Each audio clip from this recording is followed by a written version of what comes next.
I'm Staff Sergeant Janet Zenga of the Ontario Provincial Police, and I'm here to talk about roundabouts. Roundabouts are an alternative form of intersection control. They are designed to improve traffic flow and reduce collisions, and they're better for the environment too. Roundabouts are also easy to drive.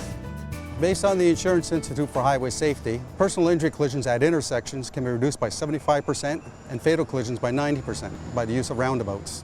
This is due to slower speeds and the elimination of turning movements. It's highly unlikely that you'll be involved in a head-on collision or angle collision in a roundabout, as the vehicles are traveling slower in the same direction on the circulatory roadway.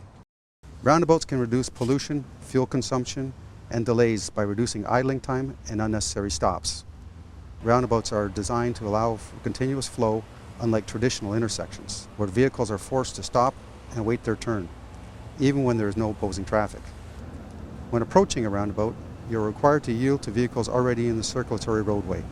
But if there is an adequate gap in the circulatory traffic, you are not required to stop. Here are some basic instructions for using roundabouts. As you approach the roundabout, slow down and pull into the proper lane, depending on your destination. If you're going to turn right, you have to be in the right lane. If you are going to turn left, position yourself in the left lane. If you're going straight, you can enter either the left or the right lane. Pay attention to all signs and pavement markings. Watch for pedestrians and cyclists, and take note of vehicles already in or waiting to enter the roundabout. If there is more than one lane entering the roundabout, be sure that you are in the correct lane for your intended destination.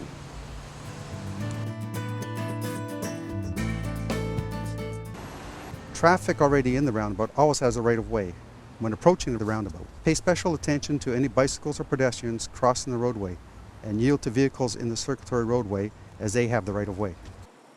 Adjust your speed or stop at the yield sign if necessary. Watch for a safe opportunity to enter the roundabout.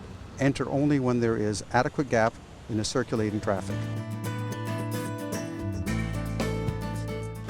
Once in the roundabout, always keep to the right of the center island in the appropriate lane and travel in the counterclockwise direction. Don't change lanes within the roundabout. Do not stop in the roundabout except to avoid a collision. You have the right of way over entering traffic.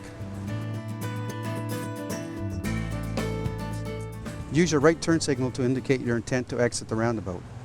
Do so just after you pass the exit prior to the one that you intend to use, and ensure that there are no vehicles on your right impeding your exit. When exiting, be aware of the pedestrians who may be crossing the exit lane. If you miss your exit, continue carefully around the roundabout until you reach your exit again. A U-turn move can also be performed at the roundabout by simply staying in your lane until you reach the direction you came from. To recap, slow down as you approach the roundabout. Move into the proper lane. Be prepared to stop for any cyclists and pedestrians crossing or intending to cross the roadway. Yield to circulating traffic coming from your left. Enter to the right of the center island in a counterclockwise direction and signal your exit. It's just that simple. Now let's go over a few more features of roundabouts and how to use them safely. Some people think that roundabouts aren't designed to handle large vehicles, but there are actually features built into the roundabouts that allow vehicles like buses and tractor trailers to navigate the roundabout easily. The slightly raised area around the outside of the center island is called the truck apron and designed to accommodate large vehicles. If you see a truck or a bus with the back wheels up on the apron, don't worry. That's what the truck apron is there for. Also, large vehicles may have to use more than one lane on the approach or within the roundabout to make a turn. All drivers should be aware of these features at the roundabout, and you should always give large vehicles plenty of room to maneuver. What about emergency vehicles?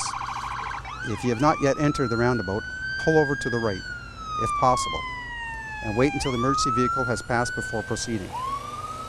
If you're in a roundabout when an emergency vehicle approaches, take your intended exit and proceed beyond the splitter island before pulling over as far as you safely can to stop to the right side of the roadway, allowing emergency vehicles to pass.